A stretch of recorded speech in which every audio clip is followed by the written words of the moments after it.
आपस में संस्कार हैं वो हल्के हो जाएंगे प्रभु की कृपा से, क्योंकि ये परमेश्वर कबीर देव, ये परम अक्षर ब्रह्म हमारे प्रारब्ध में परिवर्तन कर सकता है, हमारे संस्कारों को हल्के करके उनको निमटवा देता है।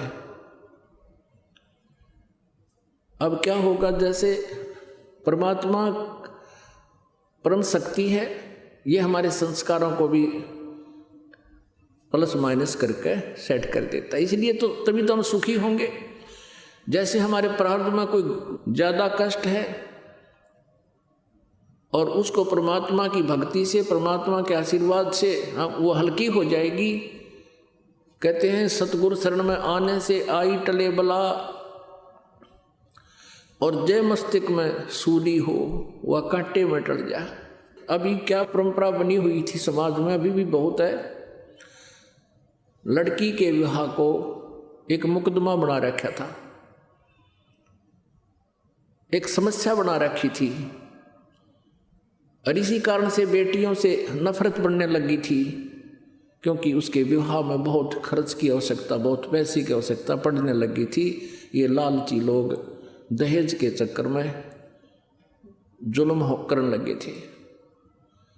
और वो होता क्यों है, क्योंकि जैसे बहुत से ऐसे व्यक्ति हैं जो पैसे ले लेते हैं, देते नहीं, धोखा कर देते हैं, वो उनको अगले जन्म में वो देना पड़ेगा,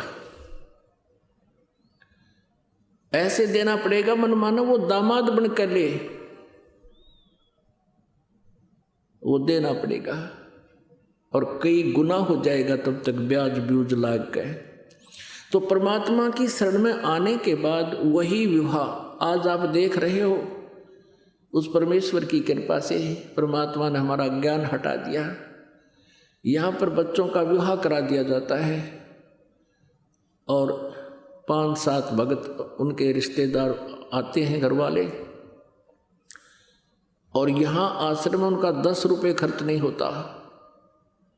सिंपल रोटी जो रोज हम बनाते हैं वही खाएंगे। ये ड्रामाबाजी हमने नहीं करनी, बच्चों का संयोग परमात्मा जोड़ता है। हमारे इस नाटकबाजी से विवाह नहीं होता, विवाह तो मालिक ने कर रखा होता है, और वचन से बच्चे एक दूसरे से जोड़े जाते हैं।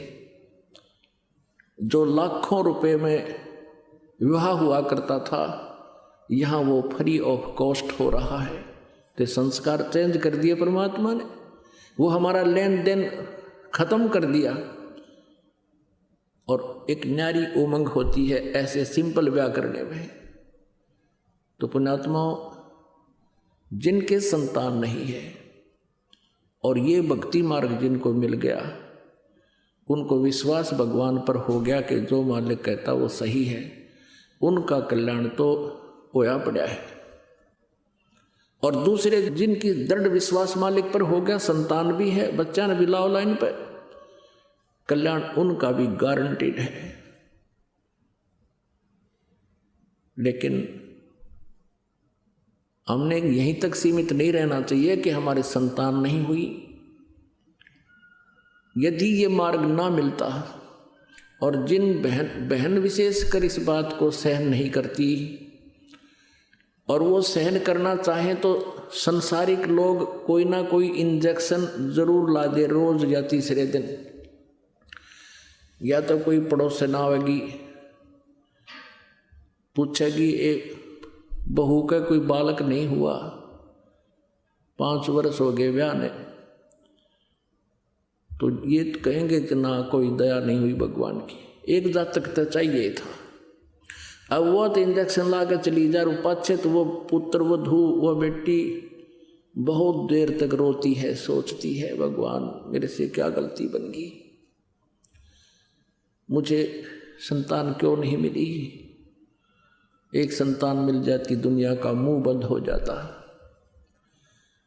अब यदि ये ज्ञान समझ में आ जाता फिर तो बातें खत्म होगी, कोई कुछ भी बांटो, कहीं जाएगा तो नींद में बांट रहे हैं कहते रहेंगे। और यदि ये मार्ग नहीं मिलता, उन बहनों के साथ क्या बनता है,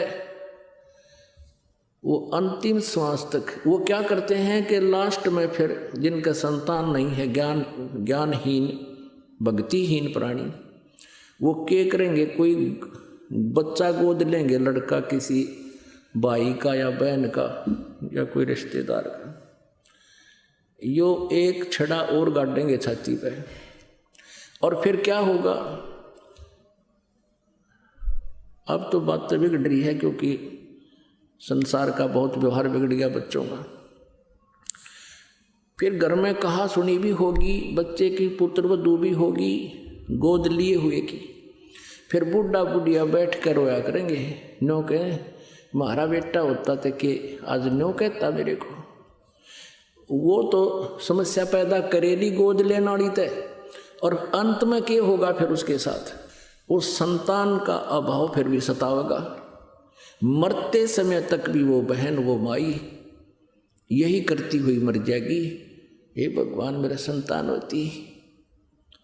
आज मैंने बहुत कुछ सुनना पड़ा जनता का।